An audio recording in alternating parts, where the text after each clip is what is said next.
प्यारे बच्चों, कोविड-19 के कारण आप सभी अपने अपने घरों में रहकर ही अपनी पढ़ाई कर रहे हैं। ऐसे समय में आप अपनी पढ़ाई को रोचक तरीके से सीख समझ सकें, इसके लिए झारखंड सरकार द्वारा प्रस्तुत किया जा रहा है हमारा दूरदर्शन हमारा विद्यालय कार्यक्रम। इसके माध्यम से आप प्रत्येक दिन सोमवार से शुक्रवार तक पूर्वाह्न 10 से 12 तथा अपराह्न 1 से 2 बजे तक अपनी अपनी कक्षाओं के अनुरूप कार्यक्रम देख सकेंगे। अब पढ़ाई नहीं रुकेगी। स्कूली शिक्षा एवं साक्षरता विभाग झारखंड। नमस्ते दोस्तों, आज के इस वीडियो में हम दूरदर्शन के माध्यम से क्लास 10 और क्लास 12 की पढ़ाई करेंगे। तो चलिए देख लेते हैं कि आज हम क्या पढ़ेंगे। दोस्तों, क्लास 10 में हम सोशल साइंस के पाठ 1 और वन्य जीव संसाधन को पढ़ेंगे। इंग्लिश के हम chapter from the diary of Anne Frank को पढ़ेंगे। इसी तरह क्लास 12 में हम केमिस्ट्री के चैप्टर वैद्युत रसायन के भाग 3 को पढ़ेंगे और इसी तरह बायोलॉजी में जीवों में जनन के भाग 1 और भाग 2 को पढ़ेंगे। इन सभी वीडियो के साथ हम कुछ रोचक प्रश्नों को भी हल करेंगे।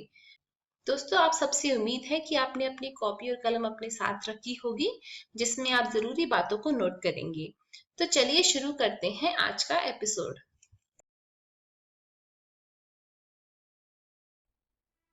नमस्कार दोस्तों, आज हम एक और नया अध्याय पढ़ने वाले हैं। अध्याय का नाम है वन एवं वन्य जीव संसाधन। आज हम इस अध्याय का पहला भाग पढ़ेंगे। तो चलिए इस अध्याय को पढ़ने से पहले देख लेते हैं आज हम क्या क्या पढ़ने वाले हैं। आज की इस वीडियो में हम भारत में वनस्पति जात और प्राणी जात के बारे में अध्ययन करेंगे।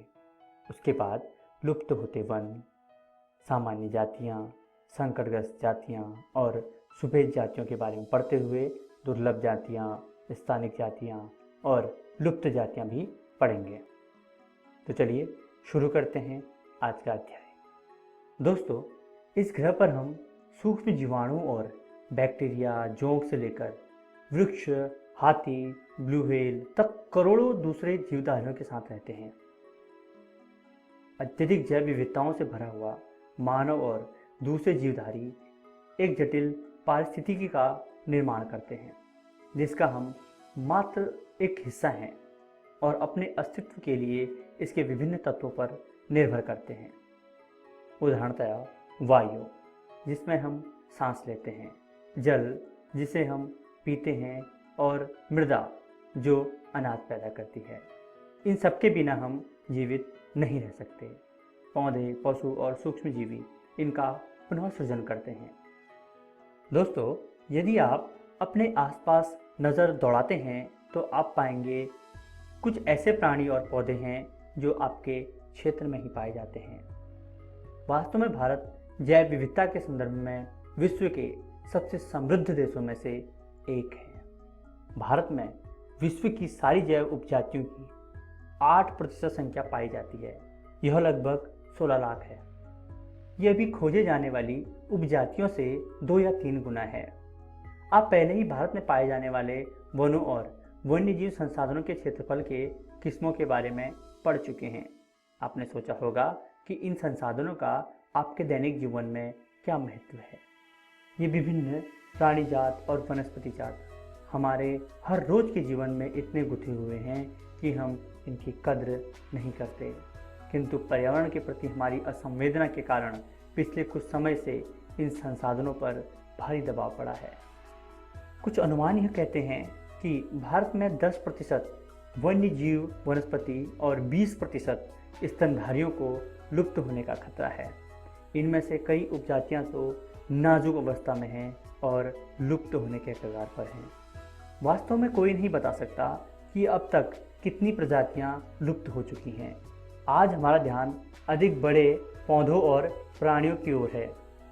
हमें यह लगता है कि ये लुप्त हो रहे हैं, परंतु छोटे प्राणी जैसे कीट और पौधे भी महत्वपूर्ण होते हैं। दोस्तों, भारत में जिस पैमाने पर वन कटाई हो रही है वह विचलित कर देने वाली बात है। देश में वन आवरण के अंतर्गत अनुमानित 6,37,000 293 वर्ग किलोमीटर क्षेत्र है। यह देश के कुल भौगोलिक क्षेत्र का 19.39% हिस्सा है। आइए अब हम विभिन्न प्रकार के पौधों और प्राणियों की जातियों के बारे में जानने की कोशिश करते हैं। सबसे पहले बात करते हैं सामान्य जातियों की। दोस्तों, ये वे जातियां हैं जिनकी संख्या जीवित रहने के लिए सामान्य मानी जाती है, जैसे पशु, शाल और चीड़। इसके बाद बात करते हैं संकटग्रस्त जातियों की। ये वे जातियां हैं जिनका लुप्त होने का खतरा है। जिन विषम परिस्थितियों के कारण इनकी संख्या कम हुई है, यदि वे जारी रहीं तो इन जातियों का जीवन अधर में पड़ जाएगा, अर्थात इनका जीवित रहना कठिन हो जाएगा। इनमें काला हिरण, मगरमच्छ, भारतीय जंगली गधा और पूंछ वाला बंदर आदि हैं। इसके बाद बात करते हैं सुभेद जातियों की। ये वे जातियां हैं जिनकी संख्या घट रही है। यदि इनकी संख्या पर विपरीत प्रभाव डालने वाली परिस्थितियां नहीं बदली जाती और इनकी संख्या घटती रहती है तो यह संकटग्रस्त जातियों की श्रेणी में शामिल हो जाएंगे। नीली भेड़, एशियाई हाथी तथा गंगा की डॉल्फिन इस प्रकार की जातियों में आते हैं। इसके बाद है दुर्लभ जातियाँ। इन जातियों की संख्या बहुत कम है और यदि इनका संरक्षण नहीं किया गया या फिर इन्हें प्रभावित करने वाली विषम परिस्थितियाँ परिवर्तित नहीं होती तो ये संकटग्रस्त जातियों की श्रेणी में आ सकती हैं। स्थानिक जातियाँ प्राकृतिक या भौगोलिक सीमाओं से अलग विशेष क्षेत्रों में पाई जाने वाली जातियाँ स्थानिक जातियाँ कहलाती हैं, अर्थात ऐसी जातियाँ किसी स्थान विशेष में ही पाई जाती हैं। अंडमानी टील, निकोबारी कबूतर तथा अरुणाचल के मिथुन इसी वर्ग में आते हैं। लुप्त जातियाँ ये वे जातियाँ हैं जो वर्तमान में दिखाई नहीं देती, अर्थात अब ये लुप्त हो चुकी हैं। दोस्तों, ये उपजातियाँ स्थानीय क्षेत्रों, प्रदेशों, विभिन्न देशों या फिर महाद्वीपों या कहीं फिर पूरी पृथ्वी से अब लुप्त हो गई हैं। ऐसी उपजातियों में एशियाई चीता और गुलाबी सर वाला बतख प्रमुख हैं। दोस्तों, भूमि पर रहने वाला दुनिया का सबसे तेज स्तनधारी प्राणी चीता बिल्ली परिवार का एक अजूबा और विशिष्ट सदस्य है, जो कि 112 किलोमीटर प्रति घंटे की गति से दौड़ सकता है। लोगों को आमतौर पर भ्रम रहता है कि चीता एक तेंदुआ होता है। चीते की विशेष पहचान यह है कि उसकी आंख के कोने से मुंह तक नाक के दोनों ओर फैली आंसुओं के लकीरनुमा निशान हैं। आइए दोस्तों, अब बात करते हैं वनस्पति और प्राणी जात के ह्रास के मुख्य कारण क्या क्या हैं। दोस्तों, हमने प्रकृति को संसाधनों में परिवर्तित कर दिया है। हमें लकड़ी, छाल, पत्ते, रबड़, दवाइयाँ, भोजन, ईंधन, चारा इत्यादि सभी कुछ वनों से प्राप्त होता है। इसलिए हम ही हैं जिन्होंने वन और वन्य जीवन को नुकसान पहुंचाया है। भारत में आज़ादी से पहले और आज़ादी से बाद रेल लाइन, कृषि, व्यवसाय, वाणिज्य, वानिकी और खनन क्रियाओं में वृद्धि हुई। दोस्तों, भारत में वनों के ह्रास का एक बड़ा कारण कृषिगत भूमि का फैलाव है। 1951 और 1980 के बीच लगभग 26,200 वर्ग किलोमीटर वन क्षेत्र कृषि में परिवर्तित हो गया। अधिकतर जनजातीय क्षेत्रों, विशेषकर पूर्वोत्तर और मध्य भारत में झूम खेती के चलते वनों की कटाई शुरू हो गई। इसके अलावा लोगों के शौक या फिर उनकी शिकार की प्रवृत्ति ने भी वन्य जीवों पर नकारात्मक प्रभाव डाला है। साथ ही बड़ी विकास परियोजनाओं ने भी वनों को बहुत नुकसान पहुंचाया है। 1952 नदी घाटी परियोजनाओं के कारण 5,000 वर्ग किलोमीटर से अधिक वन क्षेत्रों को साफ करना पड़ा। यह प्रक्रिया अभी भी जारी है और मध्य प्रदेश में 4 लाख हेक्टेयर से अधिक वन क्षेत्र नर्मदा सागर परियोजना के पूर्ण होने से जलमग्न हो जाएगा। आइए दोस्तों, अब बात करते हैं आज की वीडियो में हमने क्या क्या सीखा। आज हमने भारत में वनस्पति जात और प्राणी जात के बारे में चर्चा करते हुए लुप्त होते हुए वनों के बारे में चर्चा की। इसके बाद सामान्य जातियाँ, संकटग्रस्त जातियाँ, सुभेद जातियाँ, दुर्लभ जातियाँ, स्थानिक जातियाँ और लुप्त जातियों के बारे में चर्चा की। अगली वीडियो में हम इसी अध्याय का अगला भाग पढ़ेंगे, जिसके अंतर्गत वन्य जीवों पर मानवीय प्रभाव, वन और वन्यजीव संरक्षण, वन और वन्यजीव संसाधनों के प्रकार तथा समुदाय और वन संरक्षण को पढ़ते हुए बाघ परियोजना की भी चर्चा करेंगे।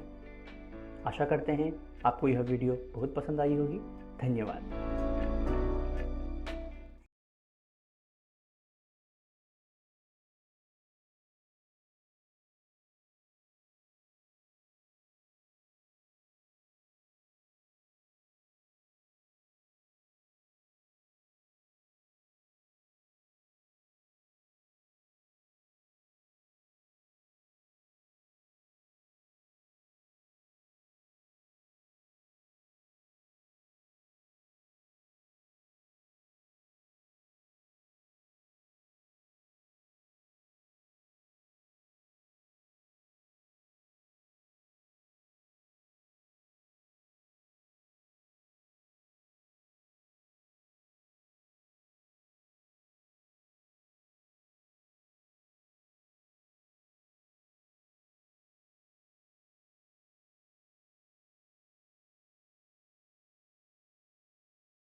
हेलो दोस्तों, कैसे हो? आज हम आपकी क्लास 10th का इंग्लिश का एक चैप्टर पढ़ने जा रहे हैं जिसका नाम है from diary of Anne Frank, जो आपकी इंग्लिश की ही बुक फर्स्ट फ्लाइट का है। देखिए दोस्तों, ये चैप्टर एक लड़की जिसका नाम एन फ्रैंक था उसकी डायरी एंट्री का एक हिस्सा है। इस डायरी एंट्री में उसने सेकेंड वर्ल्ड वॉर के दौरान जर्मनी में जूइश कम्युनिटी यानी जूइश समुदाय और उसके परिवार के ऊपर होने वाले अत्याचारों के बारे में बताया है। आइए दोस्तों, देखते हैं कि हम आज की इस वीडियो में क्या सीखेंगे और क्या पढ़ेंगे। अबाउट एन फ्रैंक, यानी हम एन फ्रैंक के बारे में कुछ बातें जानेंगे।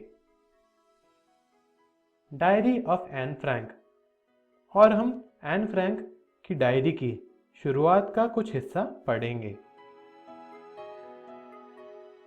तो आइए दोस्तों, हम एन फ्रैंक के बारे में कुछ बातें जान लेते हैं। एन फ्रैंक का पूरा नाम एनालिस मैरी फ्रैंक था। उसका जन्म 12 जून 1929 को हुआ था और डेथ 1945 के फेब या मार्च में से किसी एक में हुई थी। वो जर्मनी की जूइश कम्युनिटी की थी, मतलब जूइश समुदाय की एक लड़की थी। एन फ्रैंक की डायरी उसके 13th बर्थडे का गिफ्ट था।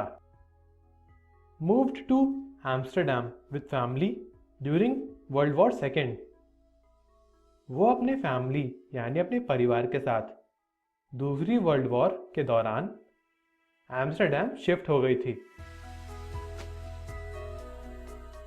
Nazis gained power in Germany, मतलब नाजी कम्युनिटी के लोगों ने जर्मनी के ऊपर हुकूमत चलानी शुरू कर दी थी और उन्होंने जूइश कम्युनिटी के लोगों को दबाना शुरू कर दिया था।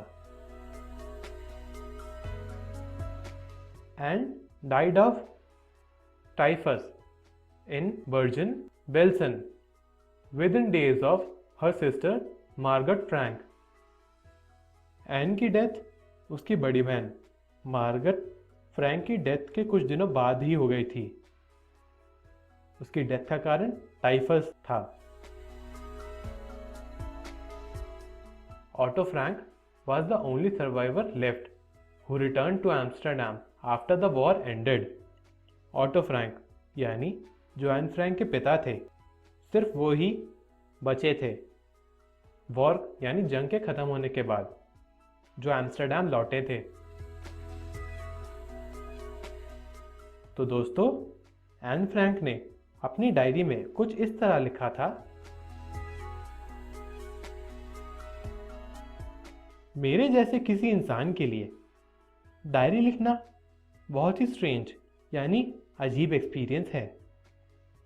इसलिए नहीं कि मैं पहली बार कर रही हूँ ये सब, बल्कि इसलिए कि कोई भी 13 साल की स्कूल जाती बच्ची की डायरी में इंटरेस्टेड नहीं होगा।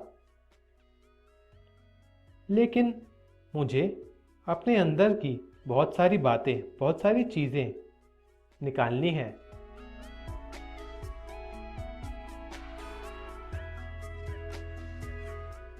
वैसे एक बात तो कहनी पड़ेगी, और मैं मान रही हूं कि paper has more patience than people. मतलब किसी कागज में किसी व्यक्ति से ज़्यादा पेशेंस यानी ज़्यादा सब्र होता है। मैं ये कहना चाहती थी जब मैं घर पर बैठे बैठे बोर हो रही थी और थोड़ी उदास भी थी, और मैं ये डायरी किसी को भी पढ़ाने का प्लान नहीं कर रही हूँ जब तक मेरे पास कोई ट्रू फ्रेंड यानी कोई सच्चा दोस्त नहीं है। क्योंकि एक पेपर, एक कागज़ का टुकड़ा किसी इंसान से ज़्यादा भरोसेमंद होता है। दोस्तों, मैं एक चीज़ क्लियर कर देती हूँ। अब ये तो कोई भरोसा करेगा ही नहीं कि एक 13 साल की लड़की पूरी दुनिया में अकेली है, और मैं हूँ भी नहीं। मेरे पास लविंग पेरेंट्स यानी बहुत प्यार करने वाले माता पिता हैं। एक 16 साल की बड़ी बहन है जिसका नाम मार्गरेट फ्रैंक है, और भी 30 लोग हैं जिन्हें मैं फ्रेंड्स बोलती हूँ यानी दोस्त मानती हूँ। भले ही ये लगता है कि मेरे पास सब कुछ है, मैं बहुत ही खुश हूँ, किसी चीज़ की कोई भी कमी नहीं है, लेकिन ऐसा नहीं है। मुझे अभी भी एक ट्रू फ्रेंड की तलाश है, मतलब एक सच्चे दोस्त की तलाश है। मेरे पास कोई भी दोस्त नहीं है जिससे मैं अच्छे से बातें कर सकूं, जो मेरे बहुत ज़्यादा क्लोज हो, उससे मैं अपने दिल की बात बता सकूं। इसलिए मैंने इस डायरी में लिखना शुरू कर दिया है।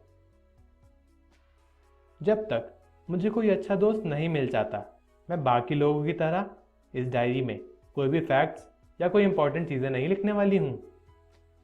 मैं इस डायरी को अपने दोस्त की तरह मानूंगी। मैं इस डायरी में अपनी दिल की बातें लिखूंगी, जैसे कोई व्यक्ति अपने सच्चे दोस्त से बातें कर रहा हो। मैं वैसे ही बातें इस डायरी में लिखूंगी। अब से ये डायरी मेरी दोस्त है, और मैं इस डायरी का नाम किटी रखूंगी। दोस्तों, आगे की कहानी मतलब आगे की डायरी एंट्री हम अगली वीडियो में पढ़ेंगे। तो हमने आज क्या सीखा? About Anne Frank. हमने एन फ्रैंक के बारे में कुछ बातें पढ़ी, कुछ बातें जानी, जैसे कि एन फ्रैंक का पूरा नाम एनालिस मैरी फ्रैंक था। वो जर्मनी की रहने वाली थी। डायरी ऑफ एन फ्रैंक, और हमने एन फ्रैंक की शुरुआत की डायरी एंट्री पढ़ी। दोस्तों, आप सब भी अपने घर जाकर अपनी बुक फर्स्ट फ्लाइट से chapter from the diary of Anne Frank ज़रूर पढ़ें, ताकि आपको सब अच्छे से समझ आ जाए। अगली वीडियो में हम डायरी ऑफ एन फ्रैंक पढ़ेंगे, मतलब आगे की डायरी एंट्री पढ़ेंगे। Thank you. हेलो दोस्तों, कैसे हो? पिछली वीडियो में हमने आपकी क्लास 10th का एक चैप्टर शुरू किया था जिसका नाम है from the diary of Anne Frank, जो आपकी इंग्लिश की ही बुक फर्स्ट लाइट का है। तो दोस्तों, क्या आप सभी को याद है कि हमने पिछली वीडियो में क्या पढ़ा था और क्या सीखा था?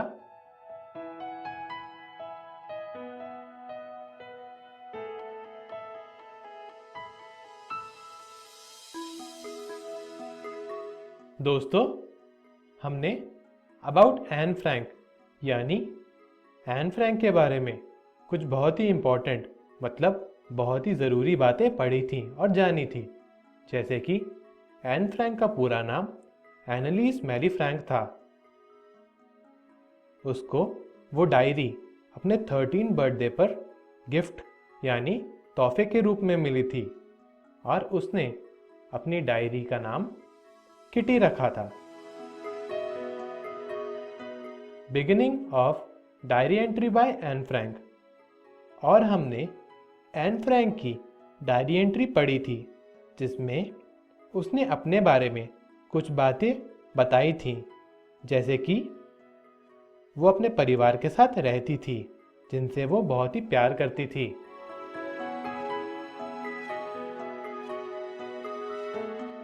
हमने और भी कई बातें जानी थी।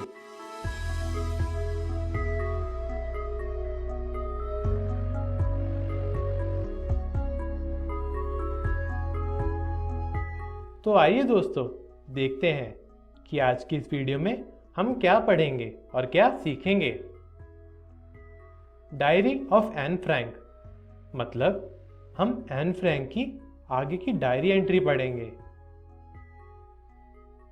तो आइए दोस्तों, बिना किसी देरी के आगे की डायरी एंट्री पढ़ते हैं और देखते हैं कि आगे की डायरी एंट्री में एन फ्रैंक ने क्या क्या लिखा है। दोस्तों, आगे की डायरी एंट्री में एन फ्रैंक ने कुछ इस तरह लिखा है। अब अगर किसी को डायरी पढ़नी हो तो उसे इस डायरी का एक भी शब्द समझ नहीं आएगा। ना किटी को बताई हुई कोई बातें जो मैं किटी से करती हूँ वो समझ आएंगी, जब तक कोई मेरे बारे में जान ना ले। तो मैं अपनी लाइफ मतलब अपनी जिंदगी के बारे में और अपने बारे में कुछ बताना चाहती हूँ। मेरे पापा सबसे प्यारे हैं। उन्होंने मेरी मम्मी से 36 यानी 36 की उम्र में शादी की थी। उस समय मेरी मम्मी की उम्र 25 थी। फिर मेरी बड़ी बहन मार्गरेट फ्रैंक का जन्म हुआ फ्रैंकफर्ट में। उसका जन्म 1926 में हुआ था और 12 जून 1929 को मेरा जन्म हुआ। मैं फ्रैंकफर्ट में 4 साल की उम्र तक रही थी। फिर मेरे पापा का ट्रांसफ़र हो गया और मम्मी पापा 1933 में हॉलैंड चले गए थे।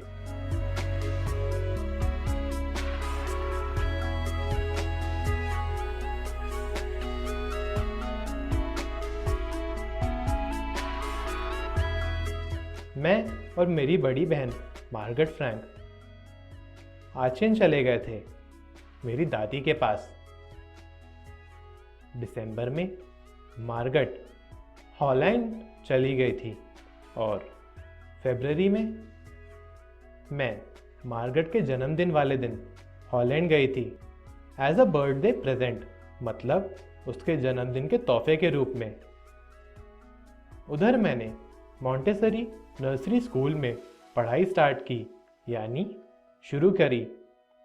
उस स्कूल में मैं 6 साल की उम्र तक पढ़ी थी और मैं फर्स्ट क्लास तक पढ़ी थी। और 6th में यानी 6ठी कक्षा में मिसेस कुपरेस मेरी टीचर थी। वो हमारी स्कूल की हेड मिस्ट्रेस भी थी। जब साल ख़त्म हुआ यानी साल के अंत में मैं और मिसेस कुपरस बहुत रोए थे, क्योंकि वो साल मेरा स्कूल में आखिरी साल था और मैं और मिसेस कुपरस एक दूसरे को अलविदा कह रहे थे। हमने एक दूसरे को हार्ट ब्रेकिंग फेयरवेल दिया, क्योंकि हम दोनों बहुत ही दुखी थे। हम दोनों एक दूसरे को अलविदा कह रहे थे। 1941 की गर्मियों में मेरी ग्रैंडमदर यानी मेरी दादी बहुत बीमार हो गई थी। उनका ऑपरेशन भी हुआ था, इसलिए मेरा बर्थडे यानी मेरा जन्मदिन कुछ बहुत ही धूमधाम से नहीं मनाया गया था। 1942 की जनवरी में दादी की डेथ हो गई थी। उस साल मेरा बर्थडे दादी को श्रद्धांजलि देने के लिए मनाया गया था। उस साल दादी के नाम की भी एक कैंडल जलाई गई थी, उनकी शांति की दुआ के लिए। ये बात किसी को भी नहीं पता कि मैं उन्हें कितना याद करती हूँ और उनसे कितना प्यार करती हूँ। जब भी कुछ अच्छा या कुछ बुरा होता है, मेरे दिमाग में हमेशा मेरी दादी का ख्याल आता है। तो हम आज के दिन 20 जून 1942 पर वापस आ जाते हैं और मैं बताना चाहूँगी कि हम सभी बहुत खुश हैं। हम चारों, मतलब मेरे पापा, मेरी मम्मी, मेरी बड़ी बहन और मैं बहुत ही खुश हैं। दोस्तों, आगे की कहानी हम अगली वीडियो में पढ़ेंगे। तो दोस्तों, आज की इस वीडियो में हमने क्या सीखा? Diary of Anne Frank. हमने एन फ्रैंक की डायरी में लिखी हुई कुछ बातें पढ़ी, जैसे कि हमने एन फ्रैंक के बारे में, एन फ्रैंक के परिवार के बारे में कुछ बातें जानी, जो थी एन फ्रैंक के माता और पिता 1933 में हॉलैंड शिफ्ट हो गए थे। एन फ्रैंक और मार्गरेट फ्रैंक, जो उनकी बड़ी बहन थी, वो कुछ समय के लिए अपनी दादी के पास रह रहे थे। दिसंबर में मार्गरेट फ्रैंक भी हॉलैंड चली गई थी और फरवरी में मार्गरेट के जन्मदिन के दिन एज बर्थडे प्रेजेंट यानी जन्मदिन के तोहफे के रूप में एन फ्रैंक मार्गरेट के पास गई थी। 1941 में गर्मियों में एन फ्रैंक की दादी की तबीयत बहुत खराब हो गई थी और 1942 के जनवरी में उनकी डेथ हो गई थी। दोस्तों, आप सभी अपने घर जाकर अपनी बुक फर्स्ट फ्लाइट से from the diary of Anne Frank chapter ज़रूर पढ़ें, ताकि आपको सब अच्छे से समझ आए और भी मज़ा आए आगे पढ़ने में। अगली वीडियो में हम diary of Anne Frank chapter पढ़ेंगे, मतलब आगे की कहानी पढ़ेंगे। Thank you.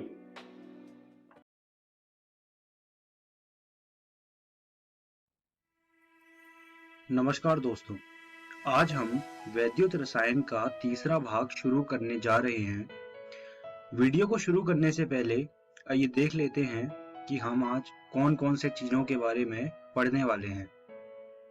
सबसे पहले हम मोलर चालकता के बारे में पढ़ेंगे, उसके बाद हम प्रबल विद्युत अपघट्य के बारे में पढ़ेंगे और आखिरी में हम दुर्बल विद्युत अपघट्य के बारे में पढ़ेंगे। आइए शुरू करते हैं मोलर चालकता से। मोलर चालकता और चालकता के बीच निम्नलिखित संबंध है। Am लैम्डा m बराबर कप्पा अपॉन में C। ये चीज आप अपनी कॉपी में लिख लीजिए। जितनी भी चीजें स्क्रीन पर लिखी हैं, लैम्डा m, कप्पा और C, आइए इनकी इकाई देख लेते हैं। तो इन मात्राओं की इकाई निम्न प्रकार से है। जो कप्पा की इकाई है वो सीमन सेंटीमीटर इनवर्स है। सी की जो इकाई है वो है 1000 लीटर पर मीटर क्यूब गुणा मोलरता, और मोलरता की इकाई मोल पर लीटर होती है। उसके बाद लैम्डा एम की इकाई है सीमन्स सेंटीमीटर इनवर्स। इन मात्रा की इकाइयों को आप अपनी कॉपियों में लिख लीजिए। आइए अब बात करते हैं चालकता का परिवर्तन। आप अपने सामने एक ग्राफ देख सकते हैं। ग्राफ में चालकता और C के बीच में एक हमने ग्राफ बनाया है। तो आप देख सकते हैं CH3COOH के लिए वो ग्राफ एक कर्व की आकार में जा रहा है और वहीं KCl के लिए वो जो कर्व है वो एक सीधी रेखा है। होता क्या है, विद्युत अपघट्य की सांद्रता में वृद्धि के साथ मोलर चालकता कम हो जाती है, जैसा कि आप देख सकते हैं ग्राफ में।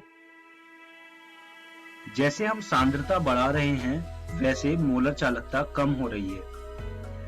जब सांद्रता शून्य की ओर पहुंचने लगती है तो मोलर चालकता सीमांत मोलर चालकता कहलाती है।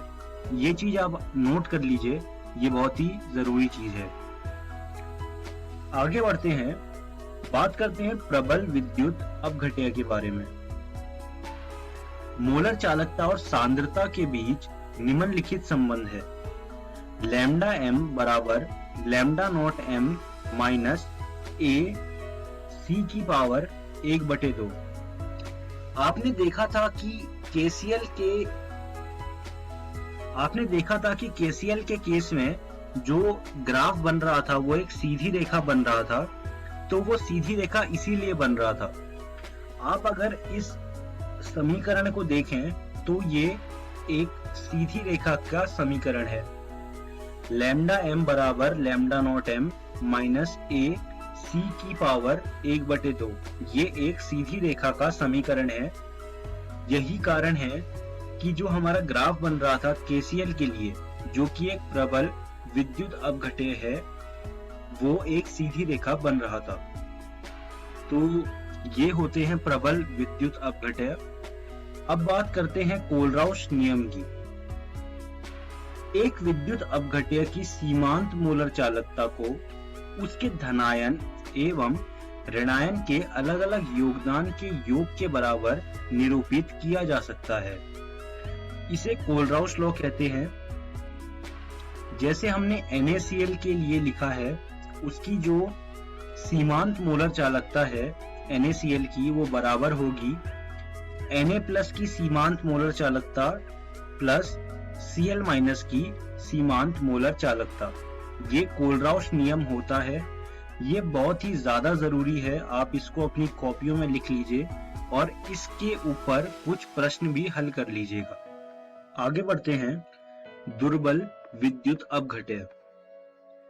यह अल्प वियोजित होते हैं और इसमें जो अल्फा की वैल्यू आती है वो बराबर होती है lambda m upon lambda naught m।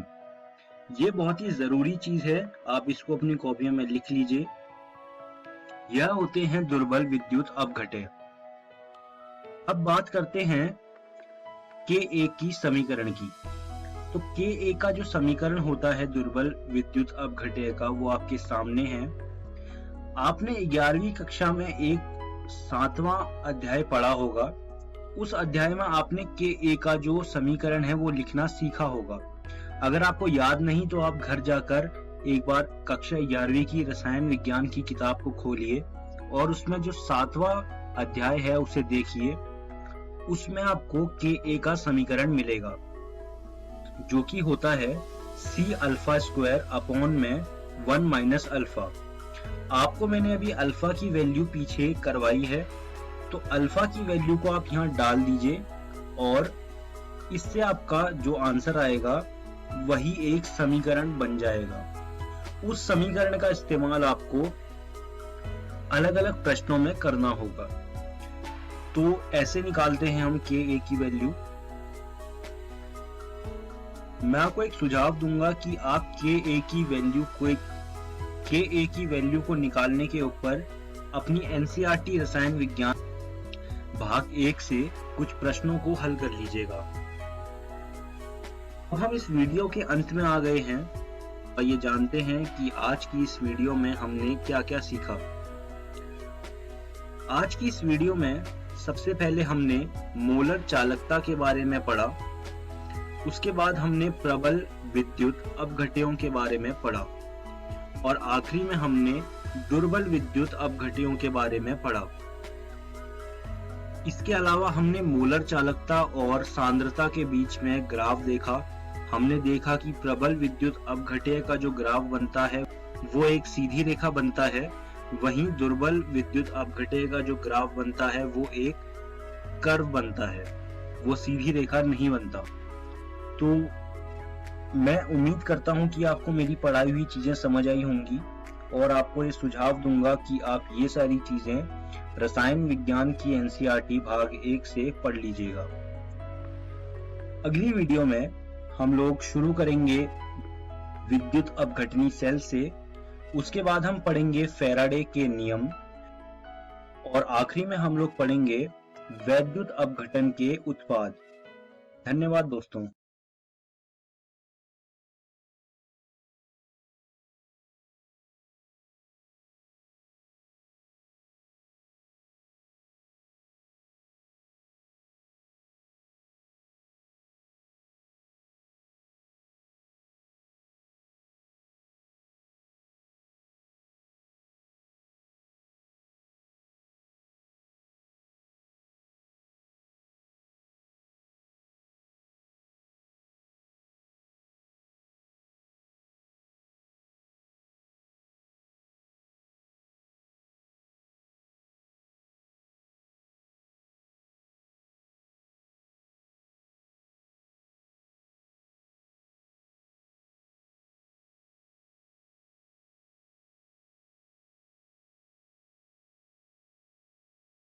नमस्कार दोस्तों, आज हम शुरू करने जा रहे हैं कक्षा 12वीं के जीव विज्ञान का पहला अध्याय, जीवों में जनन यानी कि रिप्रोडक्शन इन ऑर्गेनिजम्स। शुरू करने से पहले चलिए देखते हैं कि जीवों के जनन के इस वीडियो यानी कि भाग 1 में हम क्या पढ़ेंगे। यहाँ हम पढ़ेंगे जीवन अवधि, अलैंगिक जनन और लैंगिक जनन। तो चलिए शुरुआत करते हैं। जीव के जन्म से उसकी प्राकृतिक मृत्यु का यह काल उसकी जीवन अवधि कहलाता है। जीवन अवधि जिसे हम लाइफ स्पैन भी कहते हैं, इसकी 4 अवस्थाएं होती हैं। पहली अवस्था है किशोर अवस्था। सभी जीव अपने जीवन में वृद्धि की एक निश्चित अवस्था एवं परिपक्वता तक पहुंचते हैं। इसके पश्चात ही जनन कर सकते हैं। वृद्धि का यह काल किशोर अवस्था कहलाता है। किशोर अवस्था की समाप्ति ही जनन अवस्था का आरंभ होता है। प्रजनन आयु की समाप्ति को ही जीर्णता या फिर वृद्धावस्था माना जाता है। शरीर में जीवन की अवधि के अंतिम चरण में सहवर्ती परिवर्तन होने लगते हैं, जैसे कि उपापचयों का मंद होना। वृद्धावस्था अंततः मृत्यु तक ले जाती है। हमारी धरती में जीवों में बेहद विविधता पाई जाती है, तो अलग अलग जीवों की जीवन अवधि भी अलग अलग होती है। यह 1 दिन से लेकर 500 साल भी हो सकती है। उदाहरण के लिए मेफ्लाई, जिसकी जीवन अवधि 1 दिन यानी कि 24 घंटे होती है, और एक तितली की जीवन अवधि 1 से 2 सप्ताह तक होती है। कछुआ 100 से 150 वर्षों तक जी सकता है। वहीं एक बरगद का पेड़ 250 वर्षों तक भी जीवित रहता है। और तो और एक जैसे दिखने वाले 2 प्राणियों की जीवन अवधि कितनी भिन्न हो सकती है, इस बात का पता इस उदाहरण से चलता है। तोते और कौवों के आकार में कोई खास अंतर नहीं होता, फिर भी इनकी जीवन अवधि में बहुत अंतर होता है। तोता 140 वर्षों तक जी सकता है और कौवा सिर्फ 15 वर्षों तक ही जी सकता है। अब हम कुछ विभिन्न जीवों की जीवन अवधि जान लेते हैं। जैसे कि यह हाथी 60 सालों तक जी सकता है। वहीं मनुष्य की जीवन अवधि 80 साल हो सकती है और एक व्हेल 200 सालों तक जीवित रहती है और एक चूहा सिर्फ 2 सालों तक ही जीता है। अब आप ऑर्गन सिस्टम्स के बारे में तो जानते ही होंगे। सारे ऑर्गन सिस्टम्स जीवों को जीवित रखने में मदद करते हैं। जीव बढ़ते हैं, कुछ अवधि तक जीवित रहते हैं और फिर मृत्यु को प्राप्त हो जाते हैं। तो फिर सोचो, एक जीव कुछ लिमिटेड अवधि के लिए ही जीवित रहता है, तो वह क्या चीज है जो जीवों को लाखों सालों से इस धरती में बने रहने में मदद करती है? वह चीज है जनन, यानी कि रिप्रोडक्शन। सभी जीव मरने से पहले अपनी स्पीशीज को आगे कंटिन्यू रखना चाहते हैं। वह ऐसा रिप्रोडक्शन की प्रोसेस से करते हैं। सरल भाषा में एक जीवित प्राणी से दूसरे जीवित प्राणी का बनना। जनन प्रक्रिया दो प्रकार की होती है, अलैंगिक जनन और लैंगिक जनन। अलैंगिक जनन जब संतति की उत्पत्ति युग्मक निर्माण की उपस्थिति अथवा अनुपस्थिति में बिना निषेचन के होती है। आप अलैंगिक जनन की इस परिभाषा को अपनी कॉपियों में नोट कर लीजिए। अलैंगिक जनन में युग्मक का निर्माण हो भी सकता है और नहीं भी, पर निषेचन नहीं होता है। इसमें सिर्फ एक जनक शामिल होता है।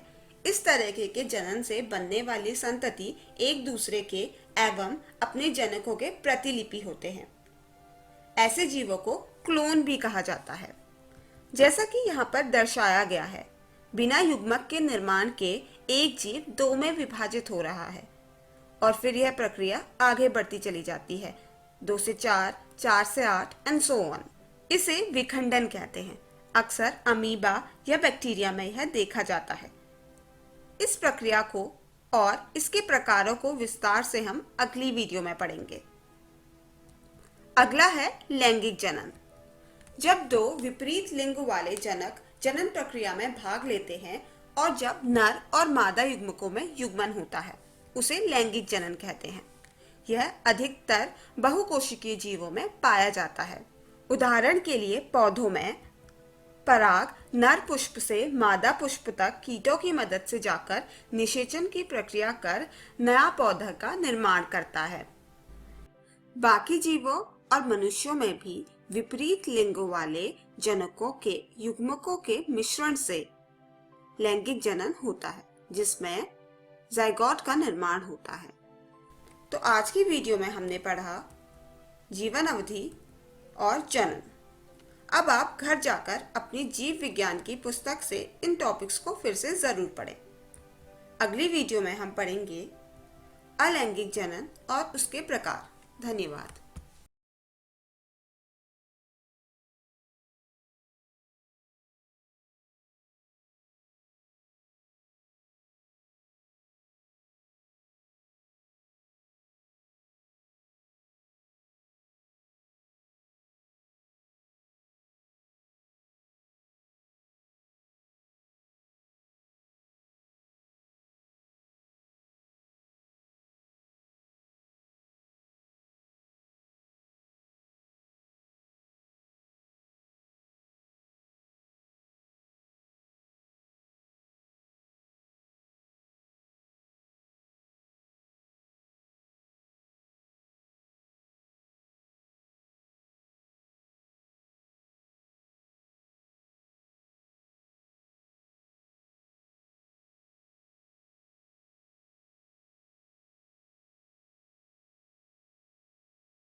नमस्कार दोस्तों, आज की इस वीडियो में हम पढ़ेंगे जीवों में जनन। हमने इस वीडियो के पिछले भाग में यह पढ़ा था कि कोई भी जीव अपने ही जैसे किसी दूसरे जीव को जन्म देकर अपनी जाति की वृद्धि करता है और इस क्रिया को हम जनन कहते हैं। इस वीडियो में हम पढ़ेंगे अलैंगिक जनन और अलैंगिक जनन के प्रकार। तो चलिए शुरुआत करते हैं। जैसा कि अब हम सब जानते हैं कि अलैंगिक जनन क्या होता है। अलैंगिक जनन में नर तथा मादा दोनों जीवों की आवश्यकता नहीं होती और इस विधि में जीव अपनी संख्या निम्न 5 विधियों से बढ़ाते हैं: विखंडन, समविभाजन, मुकुलन, बीजाणुओं द्वारा और कायिक प्रवर्धन द्वारा। चलिए अब इन सभी विधियों के बारे में विस्तार से पढ़ते हैं। पहली विधि है विखंडन। इस प्रकार के अलैंगिक जनन में कोशिका विभाजन की प्रक्रिया से एक या एक से अधिक जीव बनते हैं। इसमें रिप्रोडक्टिव यूनिट जीव का पूरा शरीर होता है। तो इस विधि से बनने वाले जीवों की संख्या के आधार पर विखंडन दो प्रकार का हो सकता है, द्विविखंडन और बहुविखंडन। द्विविखंडन के उदाहरण हैं प्रोटिस्टा जैसे कि अमीबा, पैरामीशियम, बैक्टीरिया और कुछ एल्गी यानी कि शैवाल जैसे कि क्लैमिडोमोनास। बहुविखंडन के उदाहरण हैं प्लाज्मोडियम, मोनोसिस्टिस और अमीबा। पहले हम पढ़ेंगे द्विविखंडन को। जब विखंडन की प्रक्रिया द्वारा एक जीव से सिर्फ दो जीव बने उसे द्विविखंडन कहते हैं। पहले जीव कोशिका का केंद्रक विभाजित होता है और फिर कोशिका द्रव्य। इसका सबसे आम उदाहरण है अमीबा।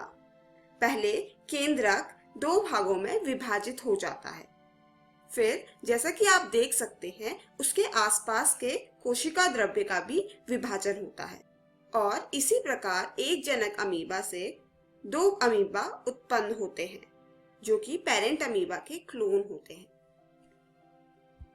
बहुविखंडन, इस विधि में पूर्ण विकसित जीव के केंद्रक अनेक केंद्रकों में समसूत्री विभाजन द्वारा विभक्त हो जाते हैं। इसके परिणाम स्वरूप अनेक केंद्रक बनते हैं। इसके पश्चात प्रत्येक केंद्रक थोड़े थोड़े जीव द्रव्य के द्वारा घिर जाता है और अनेक संतति कोशिकाएं उत्पन्न होती हैं। इसका उदाहरण भी अमीबा हो सकता है क्योंकि अमीबा द्विविखंडन और बहुविखंडन दोनों विधियों से जनन कर सकता है। पहले अमीबा एक सिस्ट वॉल बनाता है, फिर उसके केंद्रक बहुत सारे केंद्रकों में विभाजित हो जाते हैं और फिर ढेर सारे अमीबा उत्पन्न होते हैं। इसका दूसरा उदाहरण मलेरिया फैलाने वाले प्लाज्मोडियम है। मच्छर के काटने से प्लाज्मोडियम के स्पोरोजोइट्स लीवर सेल में पहुंचते हैं। वहां पर वह बार बार बहुविखंडन की प्रक्रिया से विभाजित होकर बहुत सारे मेरोजोइट्स बनाते हैं। अगली विधि है मुकुलन जो कि ईस्ट में पाई जाती है। आइए इसे ईस्ट के ही उदाहरण से समझते हैं। पूर्ण विकसित जंतु के शरीर में से एक उभार विकसित होने लगते हैं जिन्हें मुकुल यानी कि बड कहते हैं। फिर मुकुल यानी कि बड के पास वाली कोशिका का केंद्रक विभाजित होकर दो केंद्रक बनाता है जिसमें से एक मुकुल यानी कि बड में चला जाता है और फिर वह मुकुल ईस्ट या जनक जीव से अलग होकर एक नए जीव का निर्माण करता है। इसका अगला उदाहरण हाइड्रा है। हाइड्रा में भी एक बड का निर्माण होता है जो कि बाद में पेरेंट बॉडी से अलग होकर एक नया जीव उत्पन्न करता है। स्पॉन्ज जैसे कुछ जीवों में बडिंग एंडोजेनस यानी कि जनक के शरीर के अंदर होती है। इन मुकुलों को गैम्यूल्स कहते हैं। यह गैम्यूल्स भी अलैंगिक जनन में मदद करते हैं। अगली विधि है समविभाजन यानी कि फ्रैगमेंटेशन। इसमें जीव के शरीर के छोटे छोटे भागों से पूर्ण नए जीवों का विकास होता है। इसका पहला उदाहरण है प्लेनेरिया। अगर इस प्लेनेरिया के प्राकृतिक या अप्राकृतिक किसी भी कारण से कुछ भाग हो जाए, जैसे मान लो 3, तो 3 नए प्लेनेरिया उत्पन्न हो जाते हैं। समविभाजन का अगला उदाहरण है स्पाइरोगायरा। सेम प्लेनेरिया की तरह ही स्पाइरोगायरा भी फ्रैगमेंटेशन शो करता है। अगली विधि है बीजाणुओं द्वारा अलैंगिक जनन। विकसित बीजाणुधानी में अनगिनत बीजाणु होते हैं। बीजाणुधानी के अंदर केंद्रक अनेक बार विभक्त होकर बीजाणु बनता है। यह बीजाणु किसी नमी युक्त स्थान पर गिरते हैं तो अंकुरित होकर नया जीव बनाते हैं। इसको इस क्लिप के माध्यम से समझते हैं। इसमें कवक तंतु से एक संरचना विकसित होती है जिसे बीजाणुधानी यानी कि स्पोरेंजियम कहते हैं। बीजाणुधानी के अंदर केंद्रक कई बार विभाजित होता है और विभाजित होकर बहुत सारे केंद्रक बनाता है। इसमें से हर एक केंद्रक थोड़े से कोशिका द्रव्य को साथ में लेकर बीजाणु बन जाते हैं।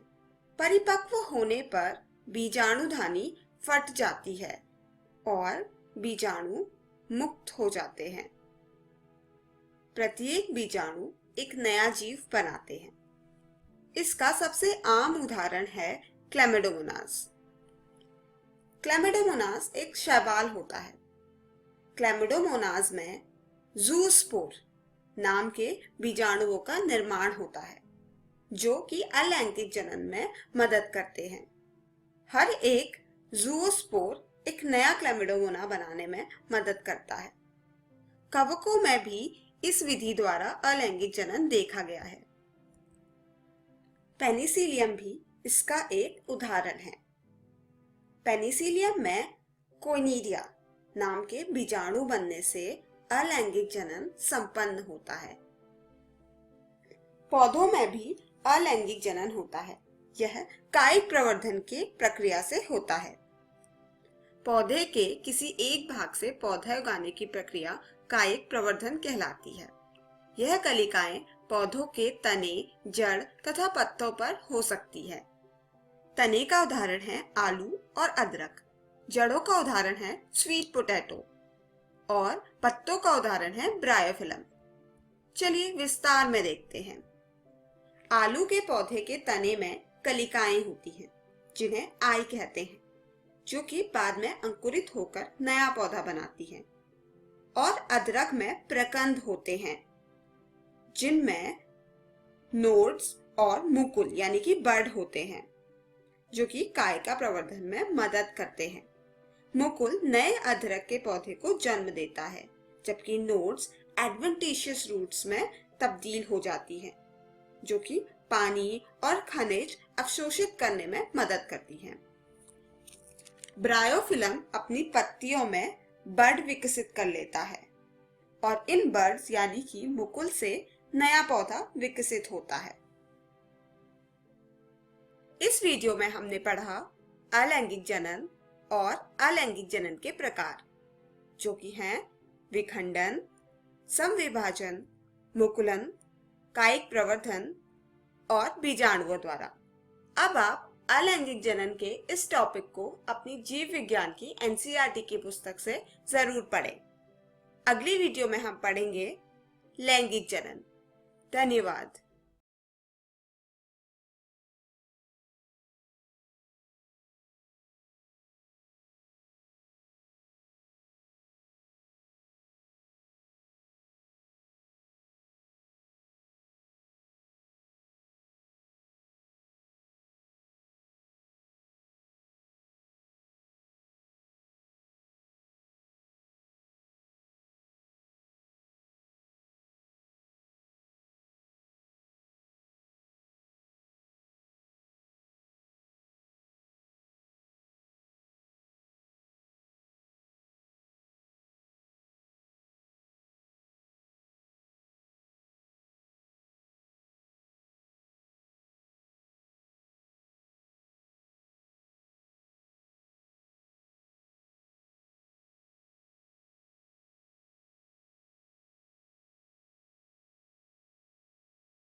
हेलो दोस्तों, आशा है कि आपको आज का पाठ पढ़ने में बहुत मजा आया होगा।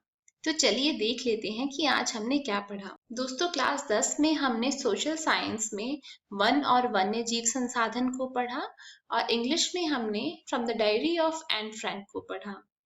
क्लास 12 में हमने केमिस्ट्री के वैद्युत रसायन पढ़ा और बायोलॉजी में हमने जीवों में जनन की पढ़ाई की। इन्हीं के साथ हमने इन वीडियो पर आधारित कुछ रोचक प्रश्नों को भी बनाया। अब देख लेते हैं दोस्तों कि हम कल क्या पढ़ेंगे। दोस्तों, क्लास 10 में हम मैथ्स में त्रिभुज को पढ़ेंगे और हिंदी में लखनवी अंदाज पाठ को पढ़ेंगे। क्लास 12 में हम मैथ्स में आव्यूह और फिजिक्स में स्थिर विद्युत विभव तथा धारिता को पढ़ेंगे। इस प्रसारण से संबंधित सुझाव, अपने प्रश्न इत्यादि आप हमें jcerg@gmail.com तथा टोल फ्री नंबर 1800 5728 585 पर संपर्क कर सकते हैं।